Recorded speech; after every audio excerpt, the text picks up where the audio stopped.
Sa nalalapit na kaarawan ni dating Pangulong Rodrigo Duterte ngayong buwan ng Marso, ikinasa ng mga taga-suporta nito sa probinsya ng Nueva Ecija ang isang prayer rally. Si Jordan Ilustre magbabalita.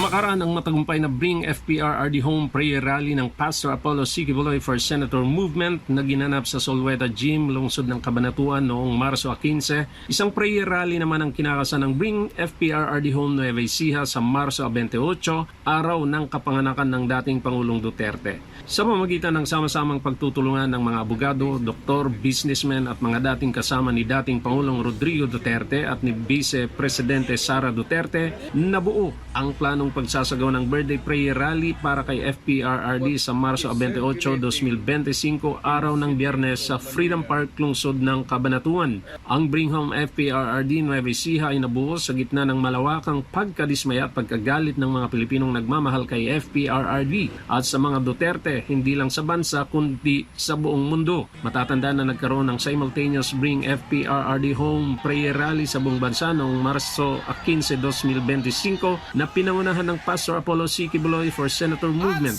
bilang protesta sa pagdakip kay FPRRD. Makaran siyang dumalo sa pasasalamat kay Duterte Rally sa Hong Kong na kung saan sobrang init ang pagtanggap ng mga OFW sa kanya. Samantala, inimbitahan ng mga inampala ng Bring FPRRD Home Nueva Ecija ang mga Novo Ecijano na makisa sa gagawing motorcade sa Marso 23, taong kasulukuyan araw ng Linggo, bilang pagpapahayag sa layuning mapauwi si dating Pangulong Duterte. Dagdag ng mga organizer ng Bring FPRRD Home Nueva Ecija, nagkaisang magboluntaryo ang mga tahimik na Duterte supporters upang ikasa ang rally dahil hindi na nila masikmura ang kalabisan ng kasalukuyang administrasyon, lalo ng pagpapadala kay FPRRD sa The Hague, Netherlands na hindi sinunod ang legal na proseso. Mag-uumpisa ang Bring Home FPRRD Prayer Rally sa ganap na alas 4 ng hapon at asahang dadaluhan ng mga personalidad mula sa iba't ibang sektor ng lipunan bilang suporta sa tinuturing na pinakamagaling na presidente ng Pilipinas. Para sa Diyos at sa Pilipinas nating mahal, Jordan Ilustre,